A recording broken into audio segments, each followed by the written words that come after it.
next one is the first one you guys ever did together. How long ago was this? I feel like this was 2016. Dude, this was over. What does it say? Only 6 years? Jesus, was 7, no? The 12th of June 2016. So Okay. that should be coming on 7, like the 7 12th. years in like a few days, yeah. We started working on it like prior. Yeah, I remember because we started, like, I feel like we started talking and like. So yeah, this time 6 years ago is when you guys were like working on it technically. That's crazy, like, because that was, well, 7 years ago, isn't it? Yeah. Yeah. 7 years, yeah. That's crazy. That was the first project I think I did. That was the year after I finished high school, because I finished in like 2015. So it was like my first big. I think I still watched Bart Baker because I was subscribed to Bart Baker for like years, and I was like, oh, you guys did like an animation thing together, and I'm like, I love animation on YouTube. I watched like way back Oni and like Rice Pirates and just Sleepy Cabin, all those things, and I was like, oh, new animation channel I found. Let me just Twitter DM you, hey, would you like to collab? And then that's how the last 7 years happened.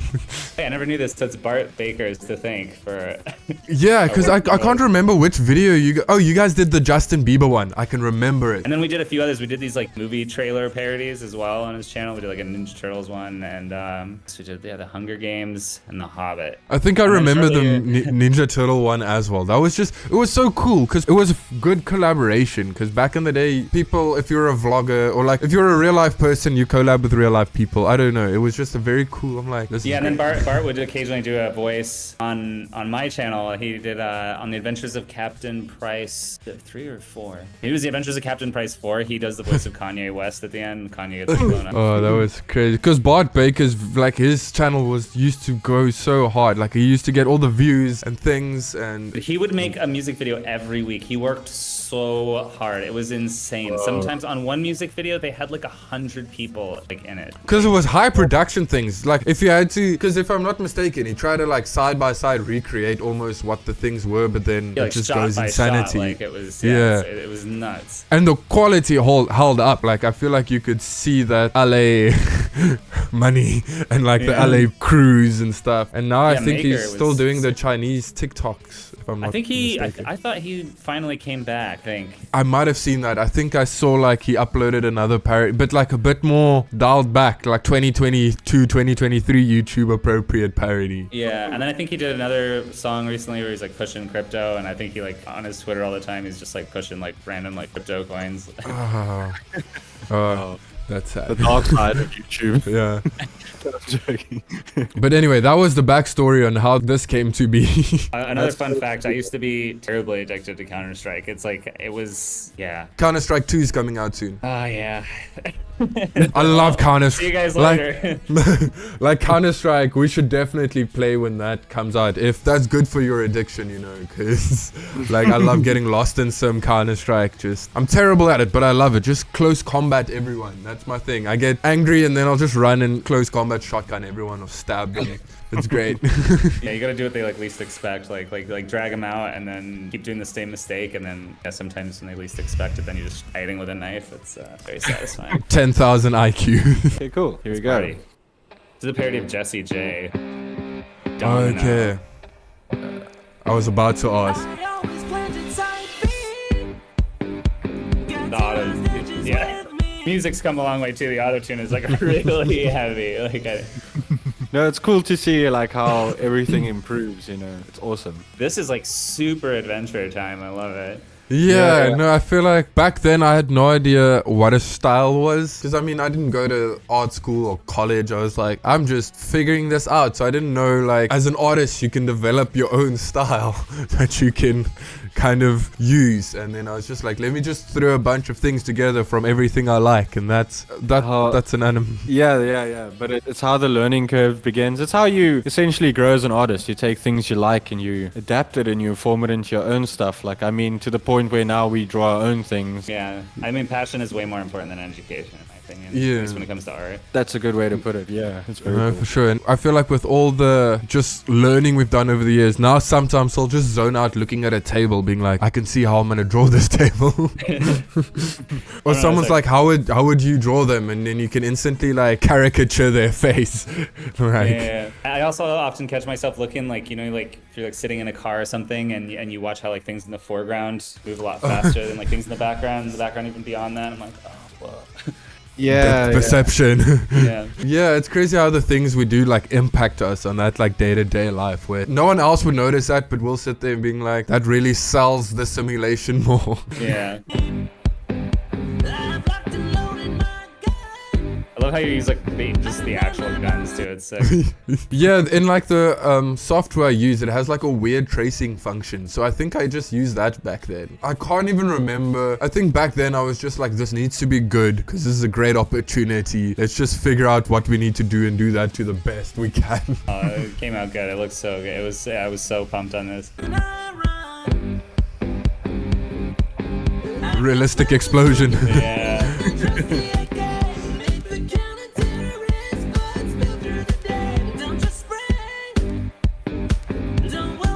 Is like super stressed out. The funny thing is these eye sets, I still have them and I reuse them for our React thumbnails because then I have Dylan I like as our animated characters and then I'll just put these weird eyes on them to like lure people in. So 7 years later in this thumbnail of this video will probably have those exact eyes.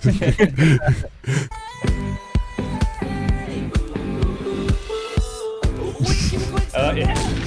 The hostages are just all into it too. I really want to play more with like the weird facial expressions. I feel like it's such a, like the meat canyons and the onis and stuff. It's very, I guess, that inspired where it's just like, look at this weird face for no reason. It's funny. Yeah.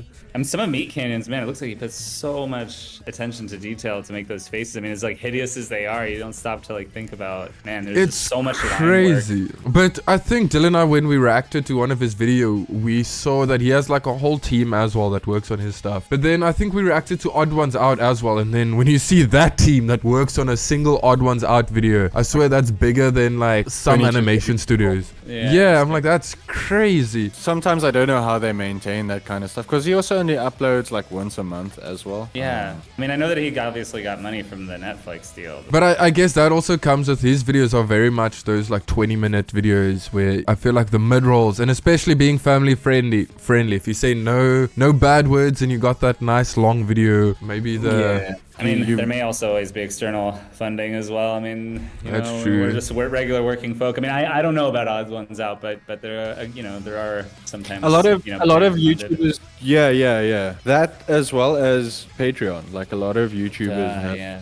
Meat Canyon has a huge Patreon. I think that's what contributes to that. But I don't know if you know that Kurgesagt. What's that Russian like facts channel that has like? I think it's a German word, but yeah, but it's also like this big German. But they do content in like English with like a British voiceover. But they've got also I think like 10 or 15 million subscribers. But they get grants somehow for their channel. So they have like I think because they get the grants, it's all public. But it's like $500,000 grant for like a year to create content and like the bull and in Australia will get that too. It's insane. I'm like, what? It's interesting. Yeah, it's weird. Sometimes I get lost in YouTube and then I find myself 3 hours later with like some information I don't need to know, but I'm gonna know for way too long, dude. and free. Oh yeah, like literal camping there.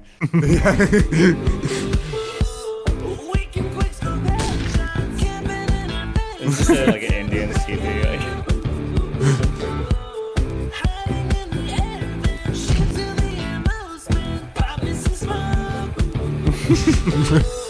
Friendly fire.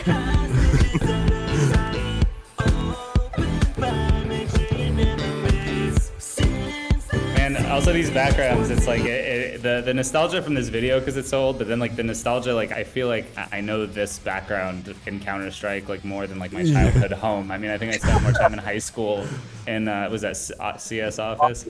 Yes. That's exactly what I was thinking now as well. It's got like a big sense of nostalgia to it when just seeing them like run around in the backgrounds and like the little counter in the background. I can't tell you how many times as a terrorist I've like hid behind that thing and as the last survivor waiting for the CTs to roll in and take the hostages and then that's so cool.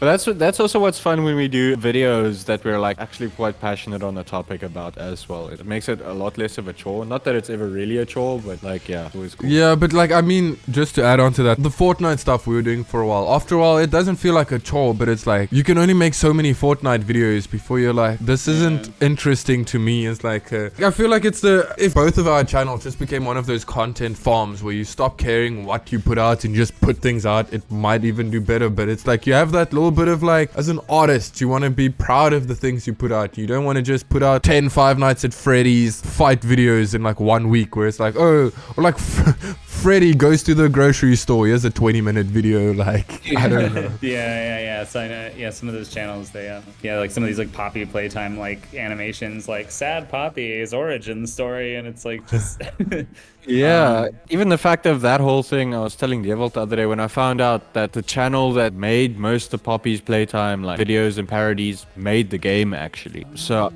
I was quite intrigued. So they basically made a game that they can make a bunch of videos about. Like, it's quite interesting. I don't know. Yeah, when Dylan told me that, then I told him what you and I spoke about. Like, it would be so great if we could make an indie horror game that just blows up, and now you can make content about. But because then we're like sort of in control of the lore and everything like that, you know. Yeah, someday. One day. That's the next step.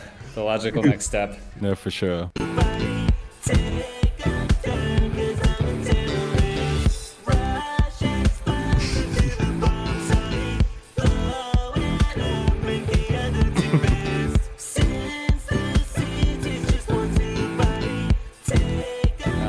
Dust. Is that Dust too? Dude, he's like tripping out. What is that, like cardboard eyes? I don't know what those eyes were. Oh yeah, been on the receiving end of that. I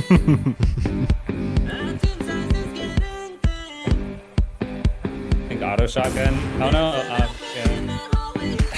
It's like so crazy.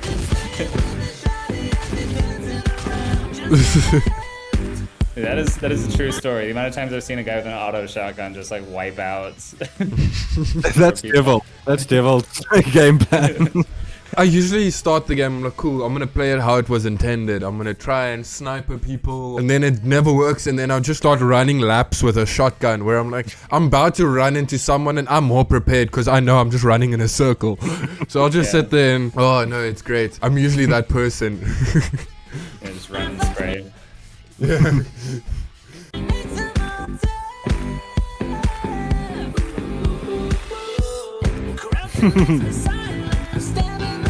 The song is just like such a the song that it's parodying is like such a guilty pleasure. I mean, like I feel like my wife Whitney she's just like, God, this music is just such trash. I'm like, I know, but it just makes such good parodies. It's catchy. It is, but even the new ones, I don't know if that's just from animating usually like 40 scenes and like keyframes and stuff, but I'm like, by the end of it, it's so stuck in my head where someone might say something that was a lyric in one of the things, and then I'll just sing them like a whole line from the video. I'm like, this is, or like that will happen with Dylan and I. Then like we're in public and someone says something and I'll make a joke, but no one else gets it because it's like a verse from an LHugueny video. Yeah, but that's cool. And but this song is also like super catchy. Like it gets stuck in your head. I can see why you get a lot of fans from it and they enjoy your musicals so much. Because it's like, it kind of makes you want to watch it again, so you can just... And it makes you want to play the game or watch the movie or... Yeah, I hear a lot of people say that, like, especially probably for like repetitive games like this where they don't need to like necessarily hear the story, they'll just make playlists of these songs and just have them like in the background while they're like playing the games. Oh, that's so cool. Especially like for Fortnite, I feel like a lot of people were doing that. They were saying they just put on like the Fortnite mix of all the songs we did and just put it on like repeat. Oh, that's so cool.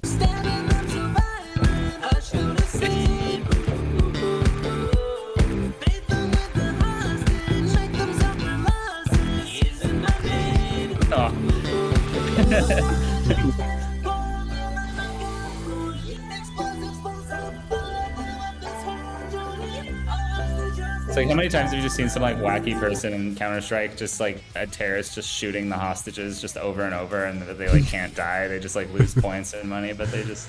Oh no, like I feel like online games sometimes can get so like weird toxic. Like sometimes even playing when like we're playing against people that's just either too like good and then they just like to rub your nose in that they're just like dominating. Oh, it just makes me want to rage sometimes because we play Overwatch and then it's sometimes the like skill gap is so big, especially for someone that like plays like once a month and then those diehard people that play every day and it's just so like non-stop. Yeah, they have like aimbot like built into their like human genetics. It's like yeah. Meanwhile, I'm like I have to like move my mouse across the thing and I'm like panicking and falling off the map.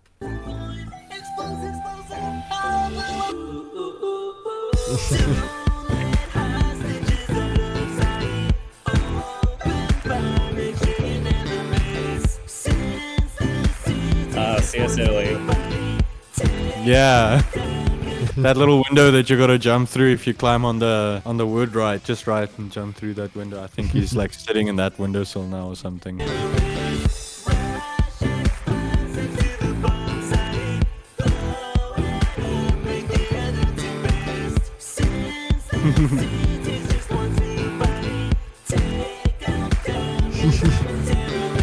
Harmony there. I feel like the character is gonna have whiplash from all that, like just head bobbing. Oh my god, this is when you still had to do the end screens instead of being what it is now. It's like the pullover, like it was like the invisible annotations. thing. Yeah, because I was like, I remember there used to be people like the Fine Bros made whole like choose your own adventure videos based on those things. That was so. It used to be cool. very cool. I don't know why YouTube took that away. It was so much more like I don't know. It made it more fun and more like room for creativity. Like I said, like the choose your own adventure ones where people would, I don't know if you ever saw this, Dylan, but like people would make these videos where it's pretty much like Black Mirror now, where it comes up into a point and then you have to basically choose what happens next, and then if you click on it, it'll take you to a different video and everything's unlisted, so you can't just go and skip through it, but you can do the same thing with different outcomes. And it was just such an interesting time of YouTube. Some people do like survival horror and stuff, and so they'd be like the main character be doing something and then be like he'd get to a door, like 2 doors, and it's like go through the left door, click on the left door, like go to the right door, and then there's like separate videos for each of those options, and then like the rabbit hole would continue to go down. It was so lots of room for creativity there. Yeah, I'm like, you could have done so much of that, but I think YouTube keeps taking things away because people abuse it. It's like parents. It's like, this is why we can't have nice things. Because some scammer was probably taking people's info, being like, hey, I'm PewDiePie, and then they weren't really PewDiePie. Yeah. Yeah, and like spamming, probably like hacking channels and then like spamming those all over the screen on their videos. Yeah. I remember when Markiplier got hacked, that was crazy. It was like 2016, or was it like end of 2015? Someone like hacked Markiplier's channel and they showed all of his analytics publicly, and then they just put links to their own channel on everything. They got like 100,000 subs in the 24 hours before he recouped his channel. That's crazy, because I don't know if you know Linus Tech Tips, but they were hacked this year still, which was crazy, because that's like a 20 or 15 million subscriber channel, and then to just get hacked, it's like yeah, it's like it's almost like it's better to not be too popular. Target on your back. No, that's exactly like that's my game plan. Even with life, I'm like, I never want like too fancy of a car. I never want to be too rich where I have too nice of a car where people's like, I need to rob that guy. I want the car in the parking lot where they're like, there's easier cars to break into and there's nicer cars to break into. It's just the nice middle one. We'll leave it alone. Yeah. Want that level of fame where they're like, hey, he's popular but not popular enough to try and hack. Yeah, no one really knows who he is. I've seen it, but I was thinking back to this. Wait, I just have a quick story on this video. I remember that we uploaded it, and like 10 minutes after I made it public, there was like a massive terrorist attack in the U.S. It was like that in Florida. There was like a club, and like 50 people got killed, and I remember like so many of the comments were just like, "You inhumane, you insensitive bastards." Oh, that was bad. Talk about bad timing on that one. I remember this video was also still like my first real like where I was introduced to how friendly the comment section can be sometimes, where you've got so many of like those people that actually love the video, and then you just get those people that's like, this is terrible, why were you ever born? Die. Yes, and public dislike button is still available. That's always nice. I miss it. I miss the dislike button. I'm like, because some of our videos, we made this Fortnite video for MASH that it was trending on like Reddit /cringe, and it's like, But watching the dislike versus like, I'm like, I don't mind if someone disliked it. Either way, if they laughed at it for like the right or the wrong reasons, either way, someone enjoyed it. As Who time am I? progresses, you know, like people, I don't know. I mean, it's like now, like what do they say? Like Gen Z is obsessed with cringe. Cringe is good now, and like Exactly.